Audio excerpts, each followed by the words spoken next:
यह शरीर एक खेत है। मन, वचन और कर्म ये किसान है, इसी से किसानी होती। किसान निर्णय लेता है कि मुझे इस खेत में क्या बोना है।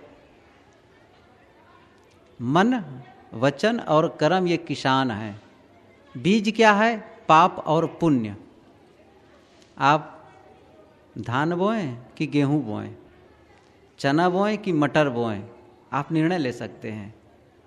तो पाप पुण्य दो बीज है, लेकिन एक बार जब बो दिए तो फिर अब ये न कहेंगे कि हम बोए भले हैं दूसरा बीज, गलत बीज बो दिए हैं अब सही फल मिलेगा, ऐसा नहीं होगा। बीज बोने के बाद आप परतंत्र हो जाएंगे। स्वतंत्र कब हैं? बीज बोने के पहले। बीज बोने के पहले हम स्वतंत्र हैं। कोई भी बीज बोए स्वतंत्र हैं, लेकिन बीज बोने के बाद फसल काटने के लिए वही फसल जो हम बोए हैं इसके लिए हम परतंत्र हैं। आदमी स्वतंत्र है कि परतंत्र है? यदि मैं पूछूं, कुछ लोग कहेंगे नहीं स्वतंत्र हैं, कुछ लोग कहेंगे परतंत्र हैं। ये बात समझ में नहीं आ रही है। सब कहते हैं मनुष्य शरीर स्वतंत्र भूमिका है, जो चाहे करें। और सचमुच भारत देश तो स्वतंत्र ही है। वैसे विश्व में सब स्वतंत्र देश हो गया है। अब गुलाम कोई नहीं है और सब अपने अपने घर में स्वतंत्र हैं, कोई किसी के गुलाम नहीं है। आदमी स्वतंत्र भी है और परतंत्र भी है। एक बार हजरत मोहम्मद ने एक अली से पूछा, अली ने पूछा मोहम्मद से कि आदमी स्वतंत्र है कि परतंत्र है? तो उन्होंने कहा एक काम करो। खड़ा था वो, तो खड़ा था, कहती ऐसा करो तुम दाहिना पैर उठाओ। तो क्या किया? दाहिना पैर उठा दिया। उसके बाद फिर कहते हैं अच्छा बाएं पैर उठाओ। अब कहीं बड़ा गड़बड़ हो जाएगा अब तो।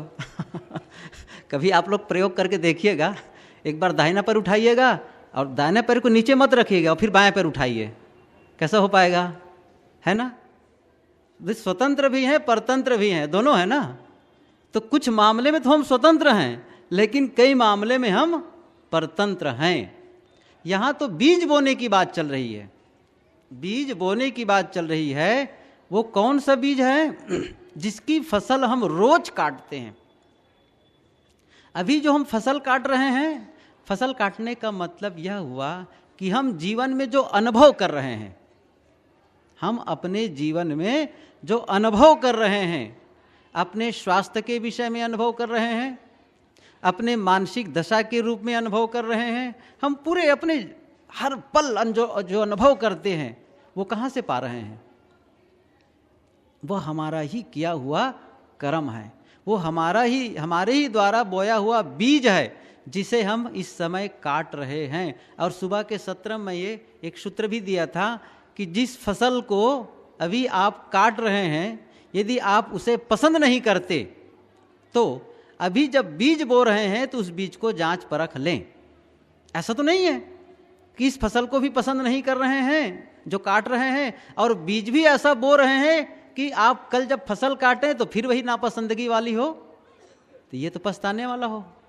अच्छा जीवन तो वह है जिसके जीवन में पछतावा ना हो, अफसोस ना हो, जीने के बाद अफसोस ना हो। और यहाँ तो लगभग बुजुर्ग लोग बैठे हुए हैं, कुछ बच्चे हैं जिनका जीवन बचा हुआ है। बच्चा कहा इसलिए जाता है, बच्चा का मतलब जो बचा है, बच्चा का मतलब जिसका जीवन बचा है।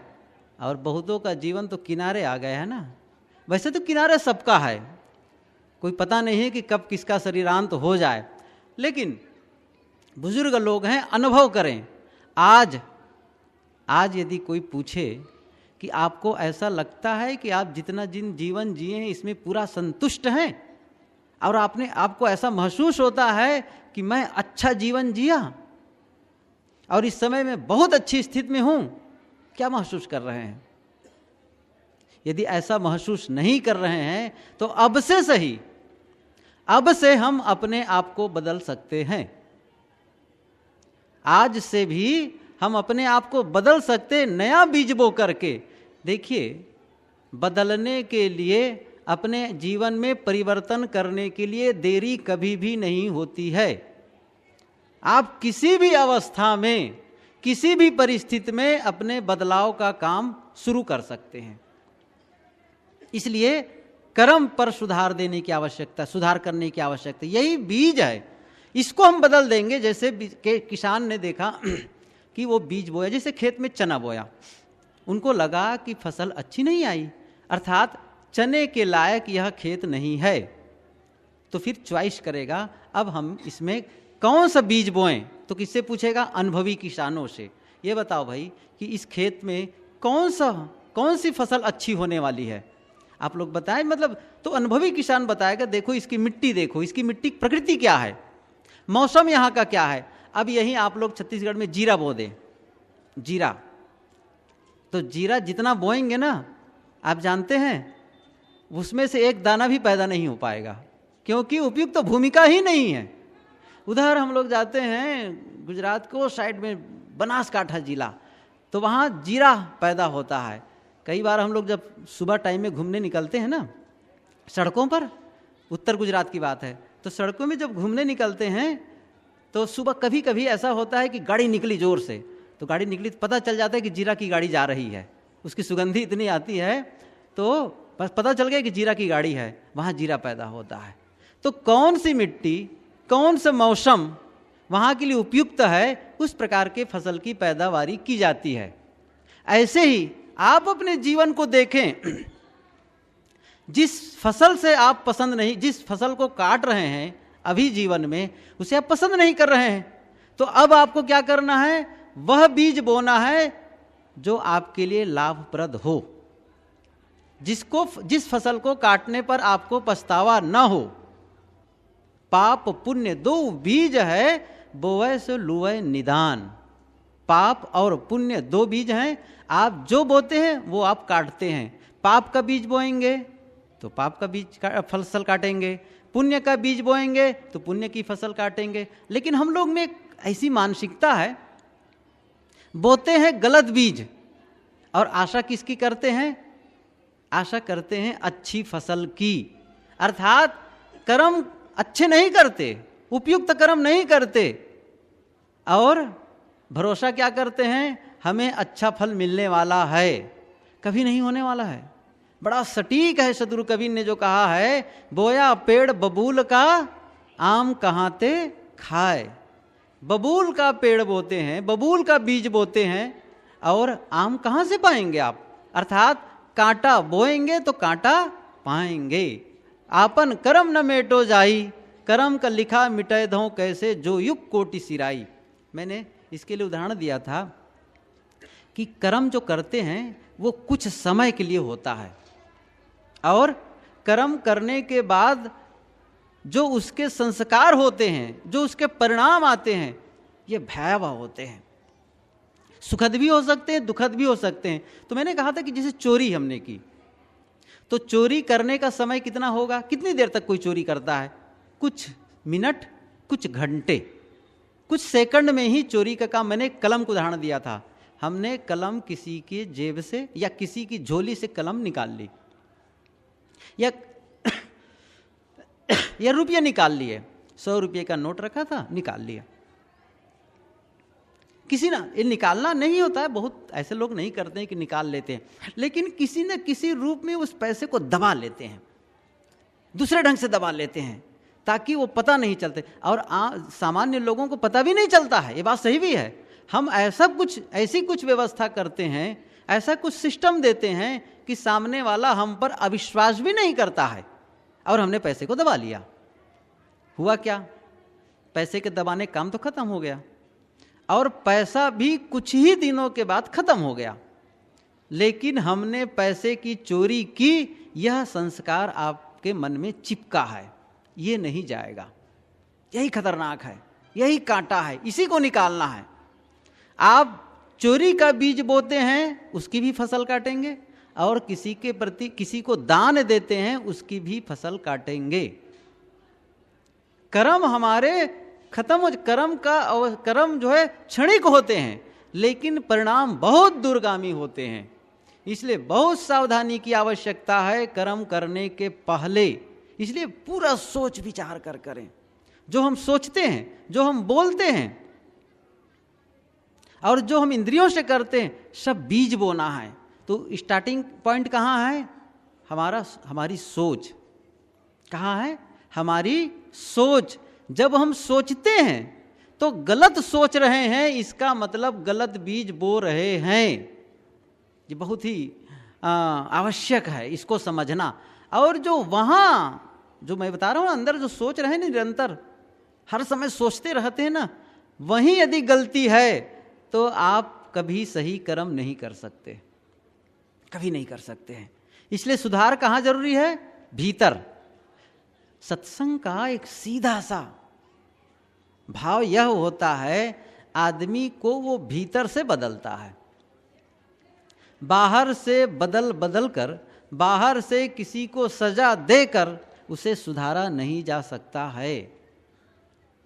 कोई चोर पकड़ा गया, तो चोर पकड़ गया तो पुलिस उसे डंडे से पीटती है, चोर सुधर जाता है? जेल में ठूस देती है, चोर सुधर जाता है? ऐसा हुआ है कभी? नहीं हुआ है। कोई हत्यारा है, हत्या करता है, जेल में गया, आजीवन कारावास, छूटता है और वही गलती फिर दोहराता है। नहीं होगा इससे। बाहर से बदलने से कुछ नहीं होने वाला है, बाहर से दंड देने से परिवर्तन नहीं होगा। लेकिन जब भीतर वो सोच लिया कि मुझे यह काम नहीं करना है, बस बदल गया वो। कोई शराब पीता है, 1000 कहो शराब छोड़ दो भैया, शराब छोड़ दो, नहीं छोड़ूंगा मैं। क्यों छोड़ूंगा? भले आप चूंकि बड़े हैं इसलिए कह सकते हैं ठीक है छोड़ देंगे, लेकिन वो नहीं छोड़ेगा। कब छोड़ेगा? जब वो कहेगा अपने से मैं शराब छोड़ूंगा। और जैसे ही वो कहा भीतर से कि मैं शराब छोड़ूंगा, और तो फिर वो छोड़ना शुरू कर देता है। और कब से होता? भीतर से जब संकल्प लेता है कि मुझे इसको त्यागना ही है, चाहे जो हो जाए। ऐसे हुए हैं कई लोग। सूरत के एक उदाहरण बताऊं मैं। तम्बाकू खाते थे, कई प्रेमी हैं, गुरुदेव जी से मिलने आते हैं। वो लोग बड़े धनी लोग हैं, बड़े बड़े व्यापारी। तो मिलने आते थे, तो शुरू में जब मिलने आते थे तो वो लोग तम्बाकू खाते थे, लेकिन आश्रम में आते थे तो नहीं खाते थे। लेकिन पता चल जाता तो खुद कहते थे तम्बाकू खाते हैं, वो करते हैं। हम लोगों को देखते थे सब साफ सुथरा, कोई खाता पीता नहीं है, बड़ा कठिन। तब कैसे हो? फिर वो बिना कहे, हम लोगों से बिना कहे वे लोग भी संकल्प लिए कि हम छोड़ेंगे। आकर कहते थे बड़ा कठिन है छोड़ना, बहुत कठिन है, सुबह टट्टी नहीं उतरती है। ये पता नहीं क्या समस्या उन लोगों के लिए है, होगी कुछ भाई, और जो वही लोग समझते हैं अपनी समस्या।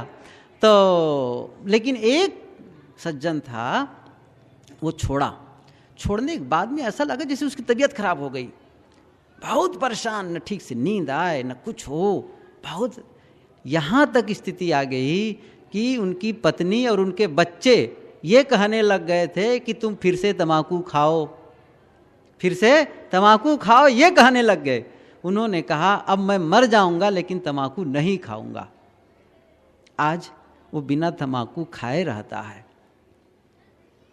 बदलाव किसने किया? खुद ने किया। उन्होंने संकल्प लिया मैं बदलना चाहता हूं, मैं छोड़ना चाहता हूं। जब स्वयं यह संकल्प लेता है तो क्या होता है? तब परिवर्तन आता है। ऐसे ही जब हम चाहते हैं कौन सा बीज बोएं, तब वो फिर उसी समय निर्णय कर लेना है कि मैं कौन सा बीज बोना चाहता हूं। पाप पुण्य दो बीज है, बोए से लुए निदान। आपको जबरदस्ती वो पाना पड़ेगा, आपको वो काटना ही पड़ेगा वही जो आप बोए हैं। इसलिए अति आवश्यक है कि बोने के पहले बहुत सोच विचार लें। अर्थात किसान कौन है? मैं फिर से दोहरा दूं इसको, मन वच कर्म किसान। मन वचन और कर्म ये इंद्रियां, अर्थात मन से जो सोचते हैं वो है बीज बोना, वाणी से जो बोलते हैं वो बीज बोना है। आप बीज बो रहे हैं। आप अच्छा सोचते हैं, बीज बो रहे हैं, गलत सोचते हैं, बीज बो रहे हैं, सही बोलते हैं, बीज बो रहे हैं, गलत बोलते हैं, बीज बो रहे हैं, झूठ बोलते हैं, बीज बो रहे हैं, सत्य बोलते हैं, बीज बो रहे हैं, गाली बोल, कुछ भी आप करते हैं, हर कर्म की रिकॉर्डिंग होती है। कैमरा भले आपके सामने नहीं लगा है, लेकिन आपके भीतर इतने जबरदस्त रिकॉर्डर है, हर समय हमारे कर्मों की रिकॉर्डिंग हो रही है और वही लौटा करके हमें देता है। ये पूरा ब्रह्मांड में ऐसी कुछ प्रक्रिया है कि जो हम फेंकते हैं वही लौट कर आते। जैसे प्रतिध्वनि, आप किसी पहाड़ी, ऊंची पहाड़ी या बड़ी बिल्डिंग हो, वहां आप जाकर जोर से चिल्लाइए, कुछ भी बोलिए, तो उसका क्या होगा, लौट कर आता है, जिसको क्या कहते हैं हम लोग, प्रतिध्वनि। आप किसी का मैं तुमसे नफरत करता हूं, तो वहां से भी ध्वनि क्या आएगी, मैं नफरत करता हूं। वहां से आप जाकर क्या चिल्लाएं, मैं तुमसे प्यार करता हूं, तो क्या लौट कर आएगा, मैं तुमसे प्यार करता हूं। वही लौट कर आया ना जो आप बोल रहे हैं, हम वही चीज लौट करके आने वाली है। इसलिए ये पूरा संसार एक प्रकार से खेत है। इसलिए गोस्वामी जी कहते हैं आपका शरीर ही खेत है, आप उसमें बीज बो रहे हैं। बिल्कुल सही है, आपका जो हृदय है ना वो खेत है, आपके सारे कर्म बीज हैं। इसलिए बड़ी सावधानी की आवश्यकता है हम लोगों को कि कर्मों को करने के पहले चुने कि यह कर्म यदि कर रहा हूं इसका परिणाम क्या आने वाला है। यदि कोई परिणाम सोचकर काम करे, क्या सोचकर, परिणाम, इसका क्या परिणाम आने वाला है, तो मैं समझता हूं हम गलत नहीं कर पाएंगे, बहुत ठहरेंगे। फिर यदि पता चल जाए कि यह परिणाम आने वाला है इसका, तो फिर हम यह काम नहीं करेंगे। फिर बहुत सोचना है बंधुओं। ये अभी तक हम लोगों का जो जीवन बीता है ना, इसे हम लौटा नहीं सकते। यहाँ जो बैठे हैं वे लोग कहें नहीं हमको 5 वर्ष का फिर से बच्चा बना दो, कभी नहीं होने वाला है। 25 साल का जवान बना दो, नहीं होने वाला है। लेकिन जो भी समय बचा है अब, इसमें ही हम अपने आप को बदल सकते हैं। अभी भी अवसर है, हम अपने आप को बदल के नया जीवन जी सकते हैं, कभी भी जी सकते हैं आप नया जीवन। कबीर साहब के नाम से ये पंक्ति बहुत प्रसिद्ध है, कहाँ ही कबीर जान दे वही, जब से चेते तब से सही। याद है ना, जब से चेते तब से सही, कोई बात नहीं, जब से चेते। भूल जाओ क्या हुआ, कितनी गलती हुई है पहले, कितने अपराध आपने किया है, चोरी की, हिंसा की, विचार किया, कुछ भी किया, भूल जाओ उसको, हुआ बस। अब हमको क्या करना है, क्यों, उससे हमारा जीवन नहीं बनने वाला है। अब हमारे जो बीते समय हैं उससे हमारा भविष्य का निर्माण नहीं होता है, भविष्य का निर्माण आज से होता है। हम अतीत को नहीं बदल सकते हैं, अपने पुराने गलत कर्मों को हम अब ठीक नहीं कर सकते हैं, हम अपने भविष्य को ठीक कर सकते हैं। मैंने कहा था ना सुबह सत्र में, मैं उसको दोहराना चाहता हूं। हम लोग 2011 में नहीं जी सकते, किस में जिएंगे, 2012, और 2012 के जनवरी में भी नहीं जी सकते हैं। जिएंगे, कोई है 2012 के जनवरी में कैसे जिएंगे, फरवरी लग गया है, और वो भी आज की तारीख में नहीं जी सकते हैं। अब के क्षण के बाद जिएंगे, 2013 में जिएंगे, 2014 में जिएंगे, 2015 में जिएंगे, हो सकता है, लेकिन 2011 में कभी भी नहीं लौट सकते हैं, कभी भी नहीं लौट सकते हैं। तो फिर उसके लिए पछताने की क्या जरूरत है। अब हमको किसको अच्छा बनाना है, बीते समय को अच्छा नहीं बना सकते, न बनाना है, हमको आगे के लिए अच्छा बनाना है, भविष्य को अच्छा बनाना है, हमारा भविष्य सुखद हो। इसके लिए कब काम करना है, आज। ध्यान दें, आज काम करना है, आज आप बदलाव कर सकते हैं। हम आज बदलाव करके अपने जीवन को सुखद बना सकते हैं, चाहे जो हो। अभी से यदि निर्णय लेते हैं, अब मैं अच्छा सोचूंगा, गलत नहीं सोचूंगा, यदि गलत विचार आए तो मैं उसको बदलूंगा। ऐसा नहीं है कि मन में गलत विचार नहीं आएंगे, इतना हम ऊंचे नहीं उठ गए हैं कि विचार गलत आए ही ना, गलत आ सकते हैं। लेकिन हमारी जिम्मेदारी क्या है, हमारी सावधानी क्या है, उन गलत विचारों में परिवर्तन लाना। और जब ये बराबर अभ्यास करते रह जाएंगे ना, तो उसे पकड़ने में भी आराम होगा। नहीं क्या होता है, गलत विचार करते करते आदमी प्रायः होता क्या है, भूल जाता है, ये पता ही नहीं चलता है कि मैं गलत भी विचार कर रहा हूं। लेकिन जब वो उसके पकड़ने का प्रयास करने लगते हैं, तो कई बार हम बहुत जल्दी उसको पकड़ लेते हैं कि अरे ये कौन से विचार में सोच रहा हूं, इसकी आवश्यकता नहीं है, ये निरर्थक है, अनावश्यक है, नुकसानदेह विचार है। तो हम सावधान हो जाते हैं और उसको बदल देते हैं फट से। इसी प्रकार वाणी, जब हम देख रहे हैं कि मैं जो बोलता हूं, जिस ढंग से मैं बोलता हूं, वह मेरे लिए हितकर नहीं है, परिवार वालों के हितकर नहीं है, समाज में लिए किसी के लिए हितकर नहीं है, कोई भी हो, आपके विचार, आप जो बोलते हैं उसको लोग पसंद नहीं करते हैं। क्यों? उसमें कड़वाहट है, अपशब्द है, किसी को पसंद नहीं आएगा। अब उसको क्या करना है? अब ऐसे विचारों को, ऐसी वाणी बोलना है, ऐसे शब्दों का उच्चारण करना है जिससे स्वयं भी अच्छा लगे, आपू ही शीतल होए, औरन को शीतल करे, आपू ही शीतल होए। ऐसी वाणी बोलिए मन का आपा खोए, औरन को शीतल करे, आपू ही शीतल होए। टांग लीजिए इसको घर में एक ठन लिख करके, और कभी भी नजर पड़े तो कम से कम सावधानी, उसको क्या कहते हैं? रिमाइंडर। इस क्या है? रिमाइंड करेगा आपको, फिर से सावधान करेगा। अरे भाई देखो लिखा है, ऐसी वाणी बोलिए मन का आपा खोए, और उनको शीतल करे, आपो ही शीतल होए। तो जब जब देखेंगे ना तब तब आपको झटका लगेगा। लिख लीजिए, अच्छा सोचें, बस उसने ही लिख करके रख लिया, टेबल पर रख लीजिए, कहीं आप जहां ज्यादा जाते हैं बाथरूम में लिख के रख दीजिए कुछ ऐसी चीज, आप जब देखें अरे हाँ ऐसी वाणी बोलिए, ठीक है, सावधान। ये अभ्यास, जब तक आप अभ्यास नहीं करेंगे जीवन में तो जीवन परिवर्तित नहीं हो पाएगा। आप जब अकेले में, बदलाव कब आएगा? बदलाव कब आएगा? बदलाव तब आएगा जब आप अच्छा हो, उस समय सब ठीक ठाक हो, उस समय बदलाव आता है। अर्थात जिस समय आप स्वस्थ हो, जिस समय किसी प्रकार तकलीफ में न हो, तब आप अकेले में बैठकर जो साधना करते हैं वह आपके प्रतिकूल परिस्थिति में काम आती है। जैसे क्रिकेट का मैच होने वाला हो, क्रिकेट का मैच होने वाला हो, तो नौसिखिए खिलाड़ी को हम मैच में उतार दें तो फिर कैसे होगा? वो मैच जीत पाएगा? नहीं जीत पाएगा।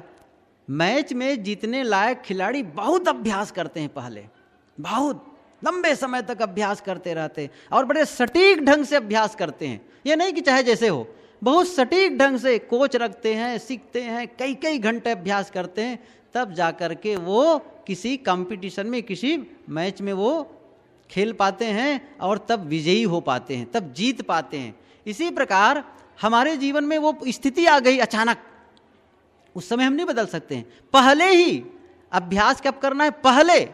तो मैं क्या कह रहा हूं, आप अच्छा बोलने के लिए मन में पहले ही प्रोग्रामिंग करिए, अब मुझे मीठा बोलना है। अर्थात यदि मेरे मन की प्रतिकूल घटना घट भी गई कहीं, जैसे घर में किन बातों को लेकर आप प्रतिकूल गलत विचार बोलते हैं, जैसे किसी ने कोई सामान आदमी ला रहा है, घर का कोई सदस्य है और उसके हाथ से गिरा और टूट गया, तब आप तुरंत डांटना शुरू कर देते हैं, बस उछाल दिए गाली सीधा। अब आप देखिए आपके सामने वैसी गलती हो गई, आंख बंद कर ली और देखिए, हाँ देखो वो आया है और ऐसी गलती उन्होंने की, उसके बाद भी मैं चुप खड़ा हूँ या उनसे कह रहा हूँ कोई बात नहीं, सावधानी बरतो, बड़ी सरलता से कहिए। तो पहले से जब प्रोग्रामिंग किए रहेंगे ना तो क्या होगा, सचमुच कभी वैसी गलती हो गई किसी से तो आप सावधान हो सकेंगे। तो पहले से हमें सावधानी की जरूरत है। तो पहले जब अभ्यास करते हैं, इसी प्रकार कर्म की बात है, कोई भी कर्म, जैसे मैंने कहा ना, किसी की वस्तु को देख के ललचाते हैं, किसी व्यक्ति को देख करके हम आकर्षित होते हैं, तो अब वैसे ही आप सोचिए कि मुझे ऐसा नहीं करना है, ये गलत है। ऐसा जब अकेले में बैठ करके आप साधना में मनन चिंतन करके ऐसा कुछ प्रोग्राम बनाएंगे, मतलब अपने मन को ऐसे ढंग से आप उसको सिस्टम देंगे, तब क्या होगा, जब सचमुच वो स्थिति आएगी तब आप सावधान हो सकेंगे, नहीं तो नहीं हो सकते हैं। इसीलिए परिवर्तन नहीं होता है, क्योंकि हम काम ही नहीं करते, केवल सुन लेते हैं, हाँ ठीक है देखेंगे। इसलिए यह सुनते रहते हैं कि मीठा बोलना चाहिए, ये सुनते सुनते हमारे बाल पक गए, बोलते हैं कड़वे। यही बात है। इसलिए क्यों, आप अकेले में बैठकर उसके लिए कोई योजना नहीं बनाते हैं, उसके लिए कोई प्रोग्रामिंग नहीं करते हैं, अर्थात अपने मन को अभ्यास नहीं देते हैं। इसलिए अभ्यास बहुत जरूरी है। अभ्यास, सदगुरु ने कहा है ना कि करत करत अभ्यास ते जड़मती होत सुजान, रश्री आवत जात ते शिल पर परत निशान। तो अच्छा सोचने के लिए अभ्यास करें, अच्छा बोलने के लिए अभ्यास करें, अच्छे कर्म के लिए अभ्यास करें। पूर्व जब अभ्यास होता है तो सचमुच वो जब परिस्थिति आती है तब हम अच्छा काम कर सकते हैं। साल भर जो विद्यार्थी ठीक से पढ़ता है वही परीक्षा में पास होता है। कितनी मेहनत लगी उसको, साल भर, तब परीक्षा में पास हुआ है। हमने कितने दिन मेहनत की है अच्छा बोलने के लिए, अच्छा सोचने के लिए कितनी मेहनत की है? नहीं की है, अभ्यास ही नहीं किए हैं, इसलिए हर बार परीक्षा में फेल होते हैं। सचमुच जो परिस्थिति आती फेल हो जाते हैं। अब क्या होना है? पास होना है। तो पाप पुण्य दो बीज है, बोए से लुए निदान। मैंने ये भी कहा कि जो हम बीज बोते हैं वही फसल काटते हैं। कर्म कुछ समय में खत्म हो जाते हैं, चाहे चोरी करते हैं वो भी खत्म, दान भी करते हैं, अच्छे कर्म करते हैं तो दान देने के कितना आए, रसीद कटा लिए, 1000 रुपये दिए, रसीद दे दिया, आपका दान का काम खत्म, ठीक है। और वो जो खर्चा 1000 रुपया वो खर्चा होकर के खत्म हो गया। लेकिन आपके मन में मैंने अमुक संस्था को, अमुक किसी आश्रम को 1000 दिया, ये तो आपके मन में सुगंधी आ गई ना, वो सुगंधी रहेगी आपके मन में। मैंने दिया, मैंने त्याग किया, किसी का आपने सहयोग किया, किसी को आपने अस्पताल पहुंचाया, वो आपके मन में सुगंधी बनी रहेगी। और किसी को आपने पीटा है वो भी रहेगी, वो दुर्गंधित रूप में रहेगी, वो भी रहना, ये नहीं भूल सकते आप, वो भी रहना है। इसलिए हमें क्या करना है, अब से बदलना है, अपने जीवन को ऐसा धोना है, ऐसे मोड़ देना है कि हमारा जीवन अब सत्यम शिवम सुंदरम बने। इसके लिए यह सत्संग बहुत आवश्यक है, इसी से हमको प्रेरणा मिलती है। और इसके लिए ऐसे ग्रंथ पढ़ें। कई बार देखता हूँ हम लोग केवल इस प्रकार से वचन से बहुत बातें कहा देते हैं और बहुत सुन लेते हैं, लेकिन बुनियादी परिवर्तन भी नहीं आता, बड़ा खेद होता है। लोग आते हैं, कई बार देखता हूँ ऐसे आते हैं लोग, रास्ते रास्ते चल रहे हैं, बस थूक दिए, बहुत कष्ट होता है। यही से आश्रम के सामने आए, बस थूक देते हैं कई लोग। उफ, वही रास्ते में चलना है, कहाँ थूकना चाहिए नहीं पता है, समझ रहे ना कहाँ थूकना चाहिए ये नहीं पता है, कहाँ शौच बैठना चाहिए नहीं पता है, कहाँ पेशाब बैठना चाहिए नहीं पता है। अब ब्रह्म ज्ञान जानकर क्या करोगे? ब्रह्म ज्ञान जानकर करेंगे क्या? हम आत्मज्ञान सुन करके करेंगे क्या? क्या खाना है, कितना खाना है, अब यही कि नहीं ये अकल है। कहाँ गंदगी त्याग करना है, नहीं उठाए बस कचरा फेंक दिए, रास्ते रास्ते जा रहे हैं बस फाड़े बस फेंक दिए। तो बुनियादी चीजों में हम परिवर्तन नहीं कर पाएंगे तो हम आत्मज्ञान की केवल चर्चा करके आत्मज्ञानी बन जाए, ये नहीं होगा। देखिए हमारे जीवन के कई स्तर हैं, कई स्तंभ हैं, कई स्तंभ हैं। जैसे जब छत ढालते हैं ना, आप सीधा छत ढालना चाहते हैं तो आप कम से कम 4 खंभे चाहिए।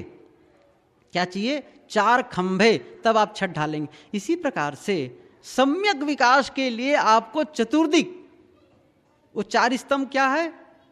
जैसे आपका व्यक्तिगत जीवन, आपका स्वास्थ्य, दूसरा क्या है? आपके संबंध, जो परिवार के साथ, समाज के साथ जो परस्पर संबंध है, वह आपको स्वास्थ्य के लिए भी मेहनत करनी है, आपके पारिवारिक संबंध के लिए भी मेहनत करनी है, और व्यवसाय, आपका आमदनी का जो जरिया है, व्यवसाय का, जो भी व्यवसाय करते हैं जिससे आपका भरण पोषण होता है, आप परिवार और स्वयं का पालन पोषण करते हैं, वो आमदनी का स्रोत, वो व्यवसाय, वह भी, उसके लिए भी मेहनत करनी है। और चौथा क्या है? आपका अध्यात्म।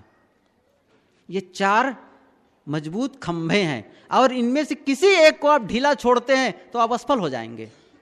किसी एक को ढीला छोड़े, आप सोचिए 4 खंभों से छत खड़ी है, एक खंभे को हटा दीजिए, छत की क्या दशा होगी? आप सब कुछ बढ़िया बढ़िया भजन भी करते हैं, आपकी आमदनी भी बड़ी अच्छी है, आपके साथ में सबका संबंध अच्छा है, और स्वास्थ्य खराब हो, मजा आएगा? नहीं आएगा। स्वास्थ्य बढ़िया, खूब, बिल्कुल बॉडी बिल्डर हैं आप, बहुत बढ़िया है, लेकिन पारिवारिक संबंध बहुत खराब है, कोई मतलब है? आपकी आमदनी बहुत है, रोज हजारों रुपये की आमदनी है, लेकिन पत्नी आपको देखना नहीं चाहती है, आपसे बातें नहीं करना चाहती है, तो आपको संतुष्टि मिलेगी? परिवार में जैसे गए तैसे कलह शुरू, संतुष्टि मिलेगी? नहीं मिलेगी। पारिवारिक संबंध अच्छा है, आपका स्वास्थ्य भी अच्छा है, लेकिन आप खाने के लिए तरस रहे हैं, चक्कर होगा ना। इतनी तो व्यवस्था करनी ही चाहिए कि हमको भोजन की व्यवस्था कर सके, तो वो भी चाहिए। सब कुछ ठीक है, आपका संबंध बढ़िया है, खाने भी अच्छा है, स्वास्थ्य भी बढ़िया है, लेकिन अध्यात्म में बिल्कुल जीरो हैं, आप भटक रहे हैं मथुरा काशी, कुछ भी नहीं पता है ABCD इसके बारे में, आत्मज्ञान परमात्मा के कुछ नहीं है, भटक रहे, दुखी हो इसको लेकर के, कोई मतलब नहीं है। इसलिए आप अध्यात्म के क्षेत्र में आगे बढ़ रहे हैं। इन चारों का विकास होता है। ये सत्संग में चारों का विकास, अर्थात आप अपने स्वास्थ्य के जिम्मेदार हैं, पारिवारिक संबंध के जिम्मेदार हैं, आप अपने व्यवसाय के जिम्मेदार हैं और आप अपने आध्यात्मिक ऊंचाई में उठने के भी जिम्मेदार हैं। इस चारों का जब विकास एक साथ करते हैं तभी हमारा जीवन सुखमय हो सकता है।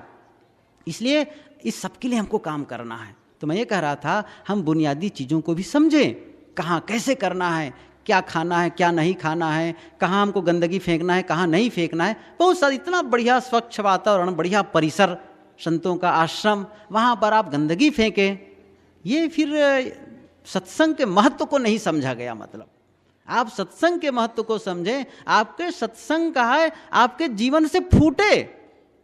जैसे कोई आत्मज्ञान की चर्चा करे तो आत्मज्ञान की चर्चा करने से क्या फायदा होगा, वो हमारे जीवन से निकलना चाहिए। हमें ऐसे कुछ कर्म करना चाहिए जिससे ये सहज पता चल जाए कि सचमुच इनमें कुछ अच्छे ज्ञान हैं। हमें अपने चतुर्दिक विकास की आवश्यकता है। तो फिर हम अपना संपूर्ण विकास के लिए इस प्रकार के विचार पढ़ें, सुने और सौभाग्य से गुरुदेव जी के विचार, हमारे संतों के विचार, इन सब बातों पर जिसे आप 3 दिनों तक सुनेंगे सारी बातें आएंगी। सब कुछ जो हमारे जीवन के आरंभ से लेकर के पूरे जीवन के हर क्षेत्र को स्पर्श करते हुए जो विकास कर सके, जहाँ खोट है उसको निकाल सके, निकालने की तरकीब बता दे, और जो अच्छाइयाँ हैं हम में या जो अच्छाइयाँ के और ग्रहण करना है वो कैसे ग्रहण करना है, उन सारी बातों की जानकारी हम कहाँ से प्राप्त करते हैं? सत्संग से और सद्ग्रंथ से। अब आवश्यकता है सत्संग सुन लिए, सद्ग्रंथ पढ़ लिए, जो कुछ भी ज्ञान हमने अर्जन किया है उसका प्रयोग, जिसको मैंने कहा था अभ्यास। यह अभ्यास जब करते हैं तो प्रतिकूल घटना जब घटती है हमारे सामने, प्रतिकूल परिस्थिति आती है, तो भी हम उस समय समता का भाव बनाए रख सकते हैं।